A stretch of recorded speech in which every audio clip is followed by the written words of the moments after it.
Welcome back, learner. With the course Rudimentary Principle and Practices of Managerial Economics, Module 3, Consumer Behavior, Part 2nd. Lecture number 12, Indifference Curve Analysis. In the previous class, we had discussed about indifference curve analysis, assumptions and the properties of it. In today's lecture, we are going to study the marginal rate of substitutions, slope of marginal rate of substitution and indifference curve, types of marginal rate of substitution. Marginal rate of substitution. What does it mean? This marginal rate of substitution is the rate how the consumer is going to substitute one commodity with the other commodity, because the slope of indifference curve represent the rate at which one consumer forgo to have one more unit of other commodities. For example, suppose you are consuming two commodities, commodity X and commodity Y. As we know, the income of the consumer is limited and you have to satisfy your need within that income. So, if you are going to increase the consumption of X commodity, you have to reduce the consumption of Y commodity, because the income is limited. So, this indifference curve says whatever is the combination the consumer is consuming, the consumer remains indifferent, because the consumer is getting the equal satisfaction. So, this rate, this marginal rate of substitution explain this concept. They say how much extra unit the consumer has to give up for each and every additional unit of the other commodity, so as to maintain the same level of satisfaction. The most important property of indifference curve is the satisfaction level remains same and constant. And that is why whatsoever is the combination you are choosing, you remains indifferent, because the utility gain is equal to the utility lost. Assumption of marginal rate of substitution. This marginal rate of substitution is also based on following assumption, because this itself is the base for the indifference curve. So, the very first assumption of marginal rate of substitution is the commodities are homogeneous in nature. Whatsoever the commodity you are consuming, each and every commodity is same, is identical, and that is why you are ready to substitute one commodity with the other commodity, because your need of want will satisfied by consuming the other commodity as well. The second assumption, no time gap between consumption of commodities. As I already told you, the basic assumption of utility concept is that the consumer must be consuming the commodity at a stretch.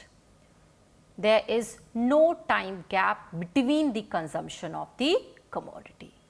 So, this is also applicable on marginal rate of substitution, because this concept is also a concept of utility. It is also based on ordinal utility concept of utility. The behavior of consumer is rational and knowledgeable. It is assumed that each and every consumer behaves rational. Rational means every consumer wants to maximize its satisfaction with its limited income, and the consumer must have a perfect knowledge about the market. What are the various goods available in the market? What is their prices? Then only the consumer can magnify its satisfaction, because each and every consumer is rational in approach.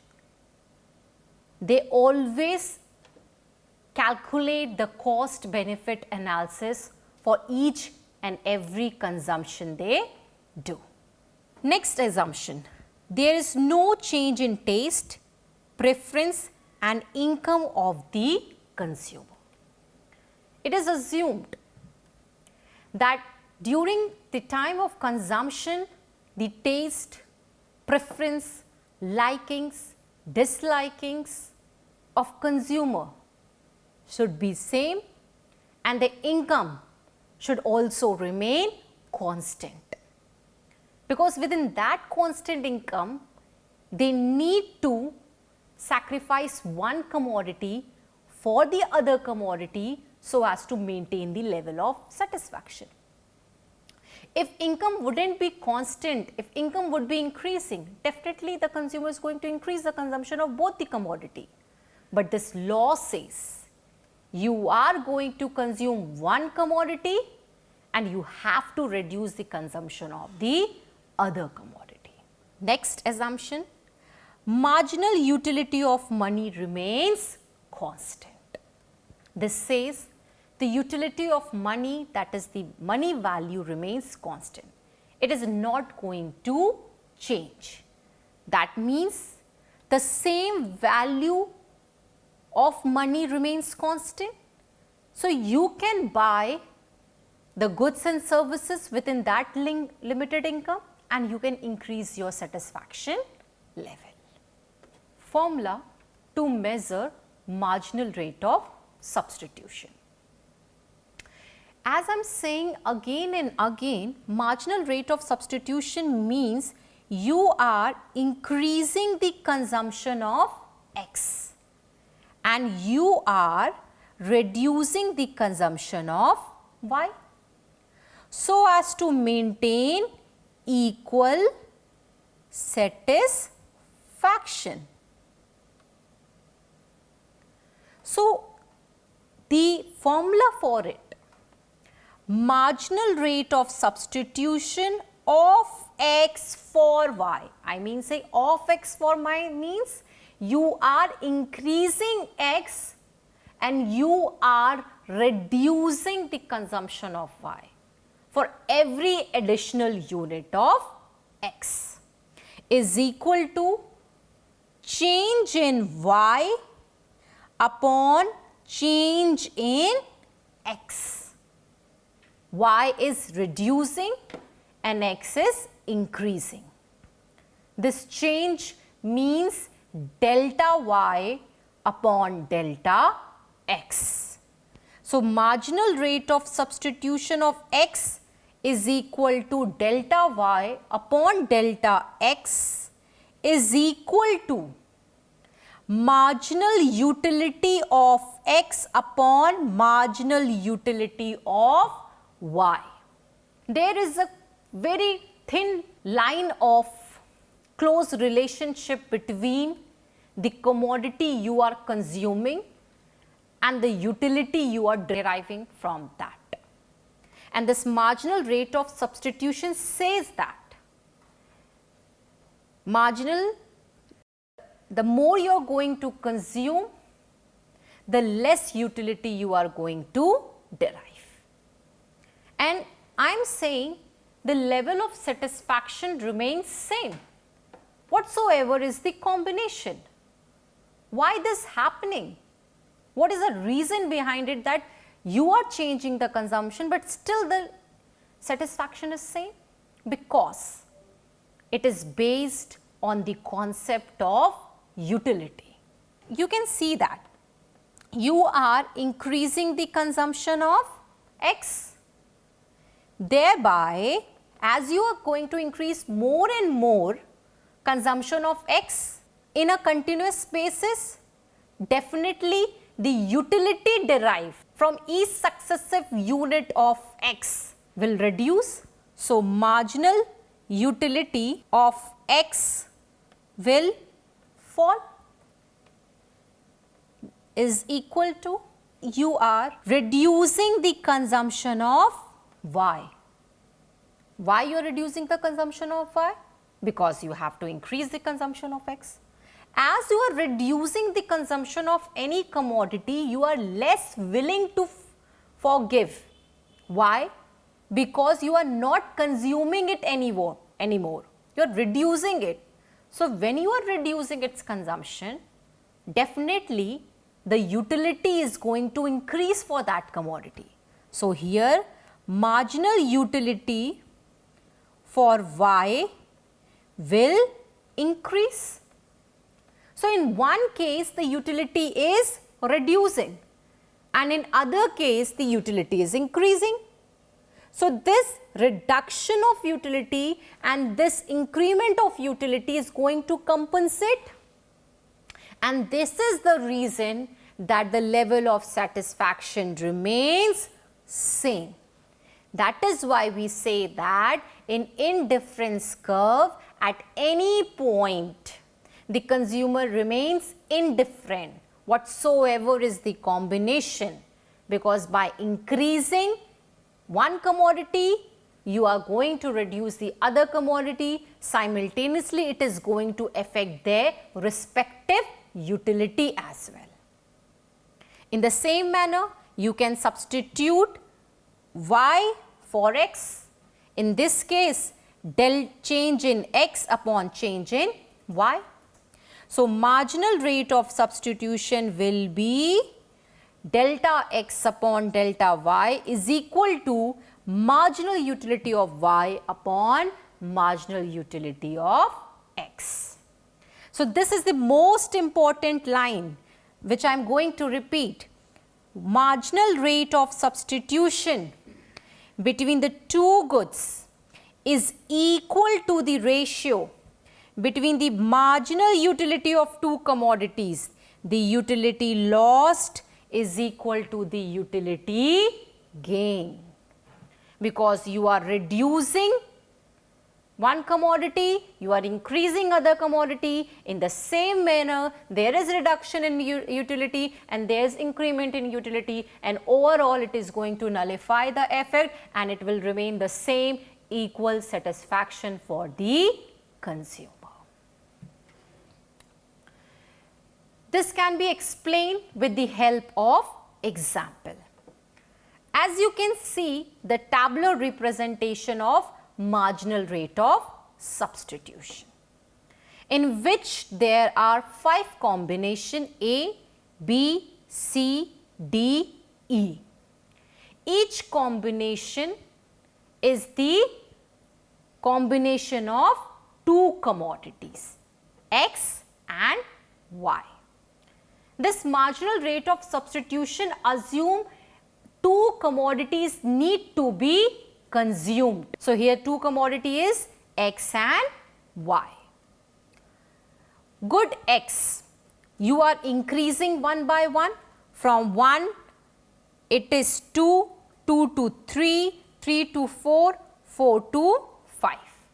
So, you are increasing the consumption of X good. How much you are increasing? X only 1, and this is represented by here 1, 1, 1 and 1. For every increase on x, how much you are reducing y? Earlier you were consuming 20y. For one more unit of x, you foregone 4 unit of y. Again for one more unit of x, you foregone 3 unit of y. Again for one more unit of x, you are foregoing 2 unit of y. And again you are foregoing for 1 unit of x, only 1.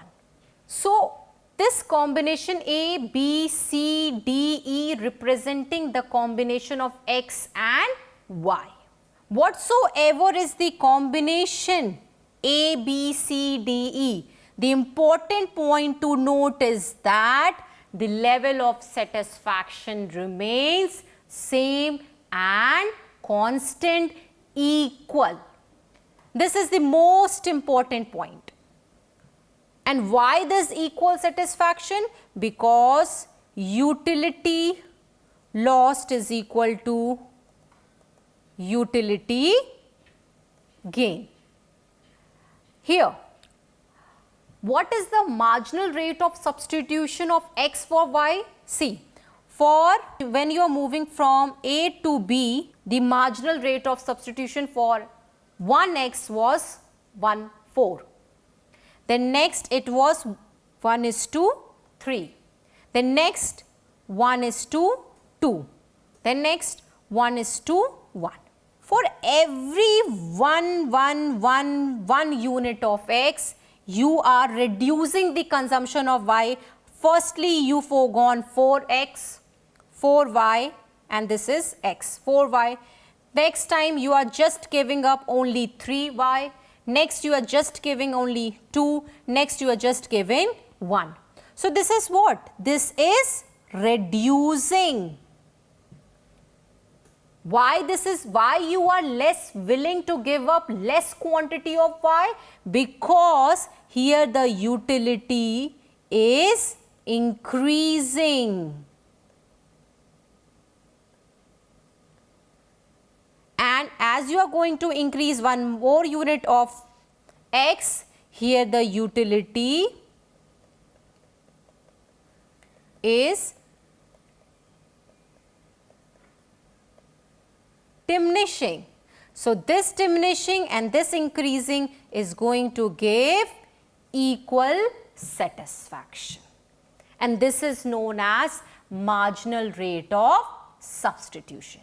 So if I am to say that here the marginal rate of substitution between the two commodity is diminishing in nature, and this is represented by the slope of indifference curve, and here the indifference curve is convex to its origin. If I am going to draw the indifference curve on the basis of this, it will be like this. Because for every additional increase you are reducing one more unit. So this is the explanation for the table I explained. And the most important thing is utility gain is equal to utility lost. Marginal rate of substitution diminishes and the slope of indifference curve indicates same. Diagrammatic representation of marginal rate of substitution. Here, what you can see? You are actually seeing the diagram for the marginal rate of substitution. As per the example, good x is on x axis, good y is on y axis. You are consuming 1, 2, 3, 4, 5. 1, 2, 3, 4, 5. You are increasing the consumption of x good, and these are plotting on the y axis. When you are consuming, when you are at this A combination, you are consuming, for example, you are this. Then you again reduce one more unit of y for every additional of x. Again you are giving up y for one more unit of x. Again you are giving one y for more unit of x. Again you are giving. In this manner this graph is created, and this is the points, point A, point B, point C, point D and point E. If you are going to plot and if you are going to join all this point, so this will be like this, and this will give you IC curve, indifference curve, and this curve is convex to its origin, and this convexity of the indifference curve signify that marginal rate of substitution of x for y is diminishing. So this graph represents the same. These are the various combination, and each combination represent the various combination of x and y. This is the explanation for the above graph as I discussed with you people. Indifference curve, slope and marginal rate of substitution. There is a relationship between indifference curve, slope and marginal rate of substitution. Marginal rate of substitution represent the slope of indifference curve. If marginal rate of substitution is increasing, decreasing, constant or zero, there will be respective change in the curve, in the slope of indifference as well. So what indifference curve slope at point F? This is point F. As you move from E to F, E to F means as you are going to increase the consumption of X, you have to reduce the consumption of Y. So at point F, what is the slope? As the formula for marginal rate of substitution is delta Y upon delta X. What is delta Y here? This is delta Y. You are reducing this one. That means E and Q. And what is delta X? You are increasing this. That is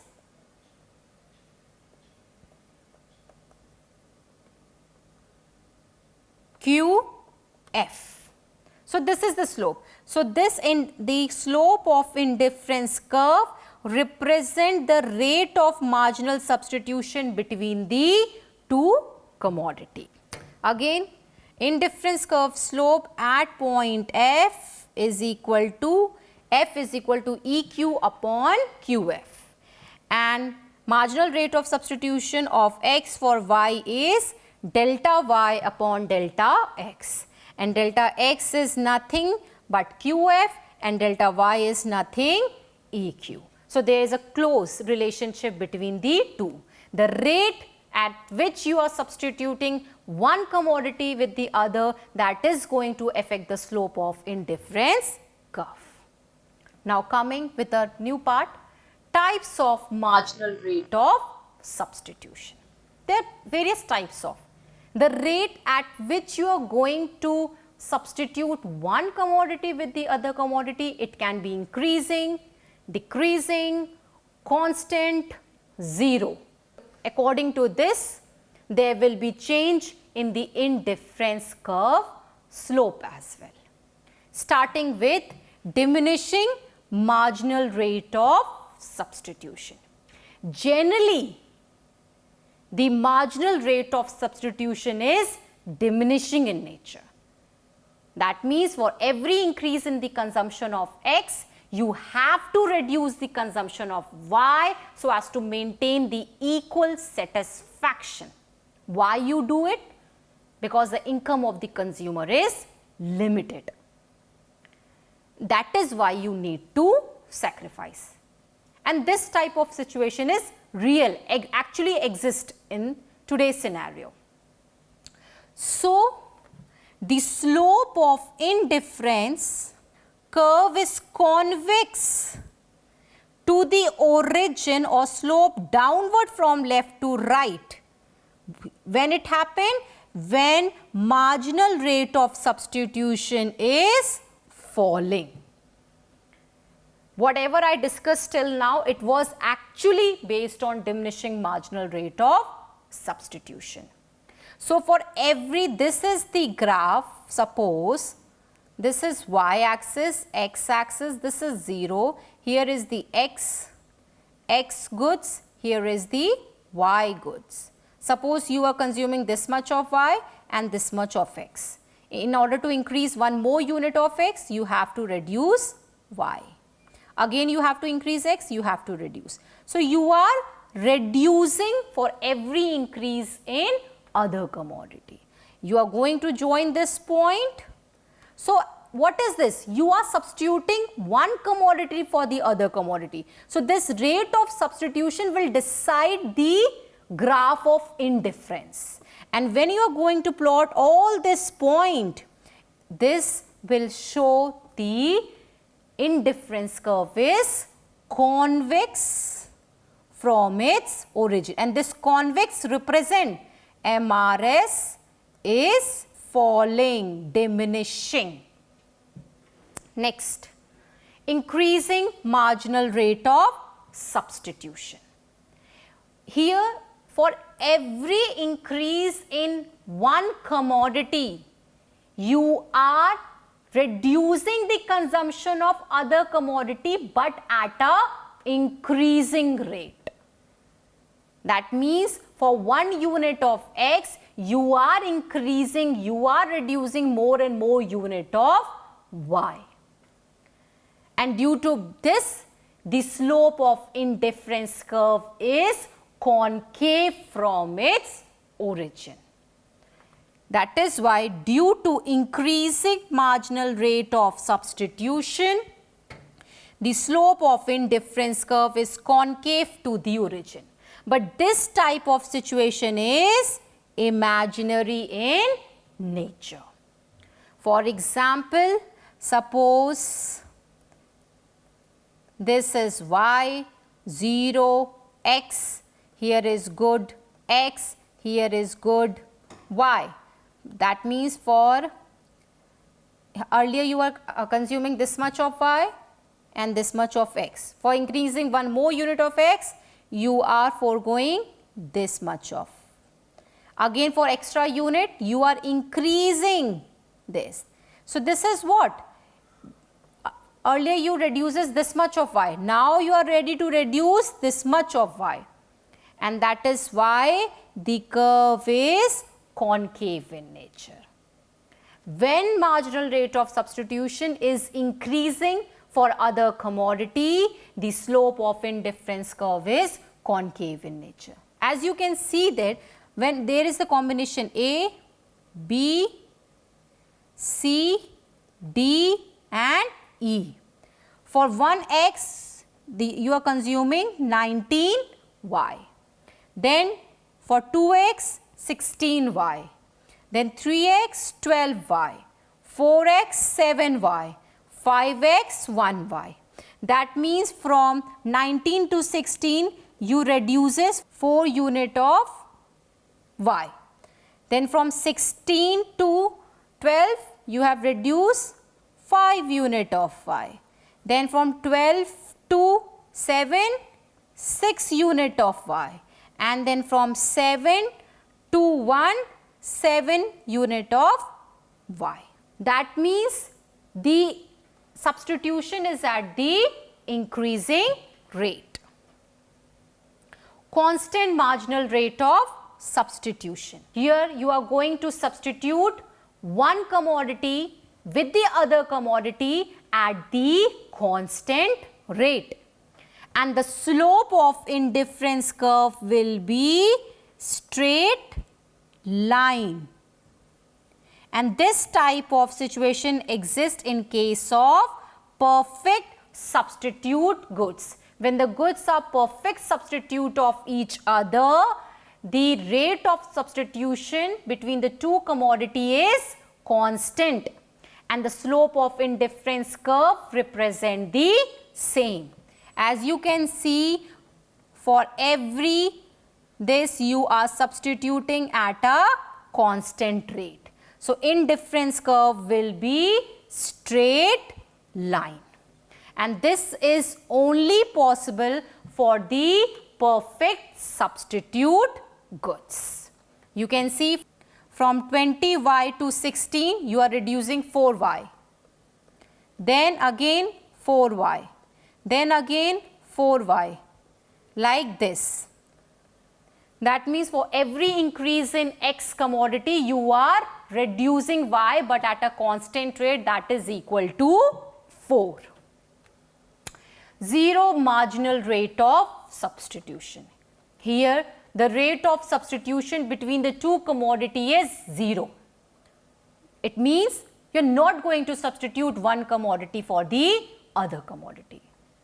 And when it occurs, it basically occurs when the goods are perfect complementary to each other.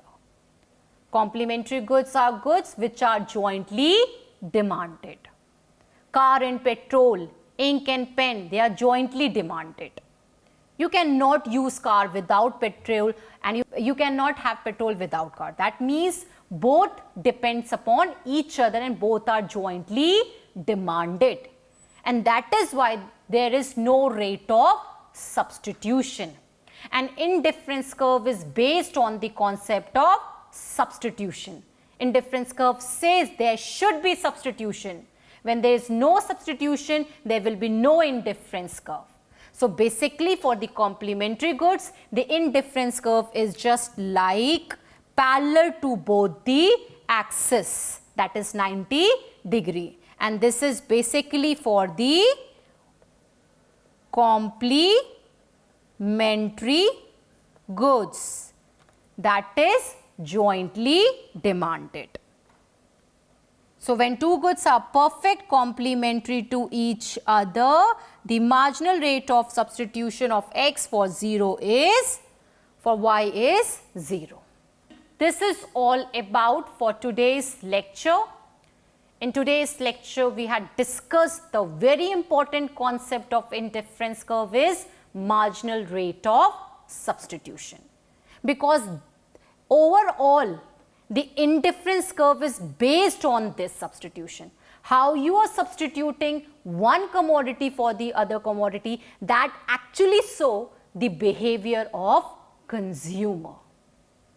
So today we are going to end with this topic. We'll meet you next with the new topics for the same module, for the same chapters. Thank you.